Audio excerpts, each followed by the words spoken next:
কীর্তন শেষের দিন মহাপ্রভুর কী কী প্রসাদ দিয়েছিল আজকে সেটাই তোমাদের সাথে শেয়ার করব। হাই এভরিওয়ান, আমি Koel and welcome back to my another mini blog. প্রসাদে দিয়েছিল একটা কন্টেনার, সেই সাথে ভারী মতো থালা ছিল। আমি ঠিক বুঝতে পারছিলাম না এটার মধ্যে কি আছে। বাড়ি আসার পর প্যাকেট খুলে দেখছি তার মধ্যে অনেক কিছু আছে। পোলাওয়ের সাথে আরও অনেক কিছু ছিল, 5 রকমের ভাজা, 2টো মিষ্টি, পায়েস, চাটনি, আলুর দম, পনিরের তরকারি আর একটা ছিল মিক্স ভেজ। এগুলো খেতে এত অসাধারণ লাগছিল, সেই সাথে খুব সুন্দর মাটির থালাতে দেওয়া, তার উপর মহাপ্রভুর প্রসাদ। সাথে আবার একটা কন্টেনারে খিচুড়িও দিয়েছিল। একসাথে এতটা খাবার হয়ে গেছিলো রাত্রেবেলা।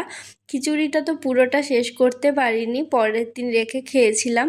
আমি প্রথমে ভেবেছিলাম হয়তো শুধুমাত্র খিচুড়ি প্রসাদই দেয়, বাট আনার পরে দেখছি অনেক কিছু দেওয়া। সত্যি বলতে বাড়িতে যতই বানাই না কেন, ভোগের খিচুড়ির মতো টেস্ট কিন্তু আমি কোথাও পাই না।